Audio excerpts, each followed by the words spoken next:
Some important news just dropped yesterday, courtesy of the AP, the Associated Press. They reported that former Phoenix Mercury interim head coach Nikki Blue has filed a lawsuit against the Phoenix Mercury organization. According to the filings, Nikki Blue alleges that she was subjected to unequal treatment and pay based on her race and gender, and so she was and that she was let go in retaliation for raising those concerns. That's didn't mean to do that. That's what we have to talk about today. We're talking about this new lawsuit that, I mean, it feels like every other month we hear about a new lawsuit related to the WNBA, and so yeah, let's talk about it. Okay, again, this was reported by the AP. The reporter on this story is David Brandt. As far as I can tell, this is the only story that's out there. This is the only article, like it's published on several platforms, but it's referencing the same exact article written by David Brandt talking about Nikki Blue. So that's what we're gonna talk through that real quick in the start of the stream, and then we'll move on to the next stuff. So what do we have to talk about?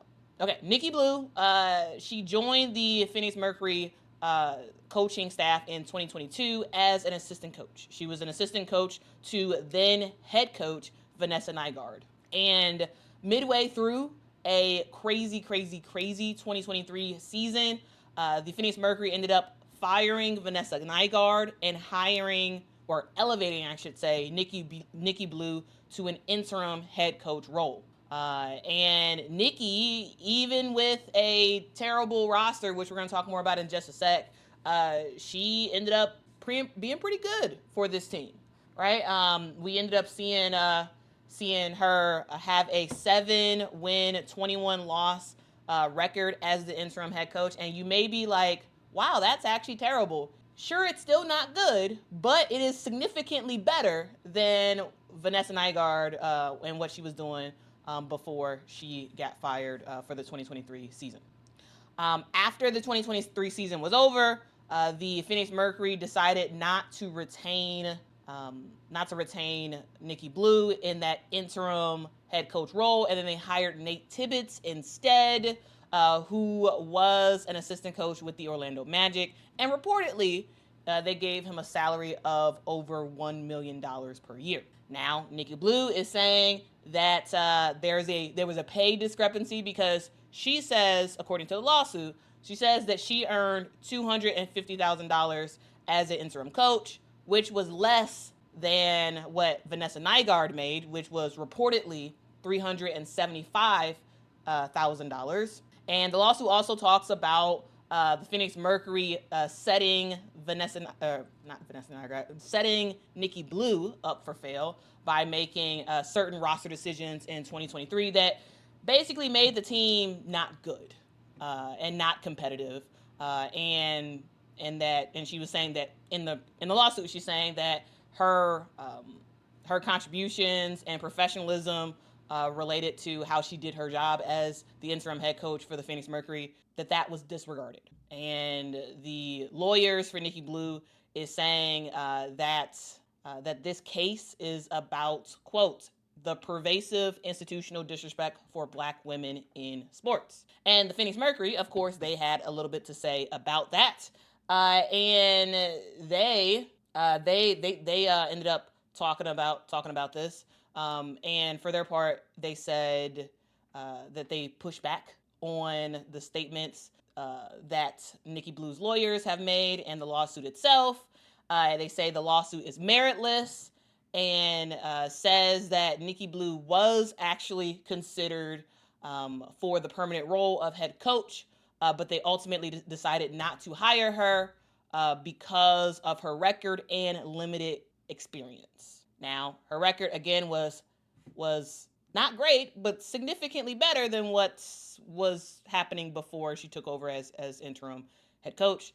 And, you know, you also have to think about the fact that the limited experience thing, both Nikki and the current head coach, Nate Tibbetts, for the Phoenix Mercury, neither one had pro level head coaching experience. And so, the experience thing they were pretty similar on that front. They meaning the Phoenix Mercury lawyers, they also say that Nikki Blue's attorney, they also criticize Nikki Blue's attorney. Because Nikki Blue's representation has filed lawsuits against the Phoenix Mercury and Sons organization in the past. And so that is the information that we have so far. And so I wanted to just bring that to you in a very straight down the line. Here's what is being alleged. I have not seen the actual lawsuit itself. What I am working off of is a Associated Press article that talks about the lawsuit. The guy who wrote the article, I guess he's read it and he wrote a write-up about it. I have not actually seen the lawsuit itself. If I get my hands on the lawsuit, we will go line for line and go through it just like we previously did with the De'Erica Hamby situation.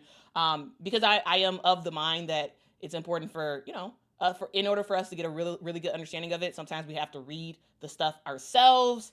Unfortunately, I don't have the lawsuit available, but once I get it, I absolutely will read the entire thing for you all so you all can kind of get a good idea of what in the world is going on. Okay? Now, this is specifically what this is a specific quote that the Phoenix Mercury and Phoenix Suns lawyers said. They said, quote, "This is the 5th lawsuit brought against the organization by Shree Wright." Shree Wright is representing Nikki Blue, an attorney who has been disciplined twice by the Supreme Court of Arizona for committing numerous violations of the rules of professional conduct, including making false and unsupported allegations of racial bias against a judge. That is what the Phoenix Suns and Mercury's vice president of communication said in a statement. So they're basically like, hey, this lawsuit is not going to stand. We don't think that the lawyer is acting in good faith, yada, yada, yada. Okay? So that's what's happening. Now, to go into the realm I actually do understand, now to really understand the backdrop here, I really want to talk about how dysfunctional the Phoenix Mercury was heading into and during the 2023 season, because some of y'all probably are very aware of what happened during that time, and some of you all may not be aware. And so I'm just going to quickly go through this real quick. So Vanessa Nygaard was the head coach for the Phoenix Mercury. She got hired in 2022, and truly, to be quite honest with you, her tenure was a nightmare. It was a nightmare scenario from the start. In 2022, when she first got hired, we found out that Brittany Griner was detained in Russia, and Vanessa Nygaard had to basically serve as a public spokesperson on the crisis for the Phoenix Mercury, while also trying to coach. That's a lot. That was a whole situation, and it truly was very unfair for a brand new head coach, new to the role, to just have to deal with this PR crisis, which, was just a thing that was just hoisted on her. And then she also had to coach as well. So it was a whole thing. To her credit, to Vanessa Nygaard's credit, I thought she handled the Brittany Griner thing in 2022 as best as she possibly could. And also the Phoenix Mercury, remember guys, in 2022 did end up making the playoffs despite the fact that, Diana Taurasi and Skylar Diggins-Smith, Skylar Diggins now, Diggins-Smith at the time, they were down for some of the season in 2022, and they still found a way to make the playoffs even without Brittany Griner. But in 2022, you also saw some other stuff as well, right? We also saw some other stuff that Vanessa Nygaard, yes, sure, she did get the team to make the playoffs in 2022, but this team clearly had some issues with her style of leadership. Midway through the season, we saw Tina Charles abruptly leave the team. I believe it was called a contract divorce at the time. This was something that was very, very rare. It didn't happen often at all in the WNBA. The fact that Tina Charles was like, you know what, I'm done. I got to go. And so it was a contract divorce between her and the Phoenix Mercury. So you lose your next top big Yes, Brittany Griner was detained in Russia, and you had Tina Charles, who was like, you know what, I gotta go. And then you had Skylar Diggins-Smith publicly use the clown emoji on Twitter, seemingly related to Vanessa Nygaard, when Vanessa was talking about, I believe it was, she was talking about the All-Star game, I believe. And so that was a whole thing. And just, it didn't seem like all the players really vibed with Vanessa Nygaard. Then comes 2023, and Brittany Griner is back in America. She's back with the Phoenix Mercury, and there was some thought that maybe Brittany Griner's presence would kind of like stabilize some stuff, right? Because on paper, the Phoenix Mercury team at the start of the 2023 season looked really, really good, right? This is a team that largely was still intact from their 2021 finals run, where they ultimately lost to the Chicago Sky. But instead of having a really good start to the season, they started the 2023 season looking horrible. They didn't look like they were ready to play. They just played bad. They had the league's worst net rating. This team was just not good on both the offensive and defensive end as well. We saw injuries start to pile up for this team. We saw Skylar never returning back from maternity leave. The team just looked bad. And also, it didn't look like there was going to be any real hope for this team to be successful. So with only 2 wins close to midway through the season, the Phoenix Mercury made the decision to fire Vanessa Nygaard, and then they elevated Nikki Blue from the assistant coaching role that she was in to interim head coach.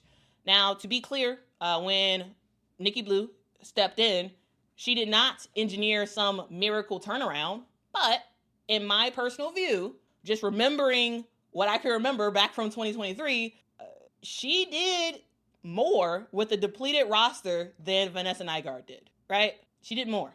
The team just looked like they were trying a little bit harder. They looked a little bit better. Still, they lost a bunch of games. But, it looked like maybe there could have been a pathway forward. Maybe. Just maybe. And that alone, given the circumstances, I think is worth noting. Now, that's all I got to say right now.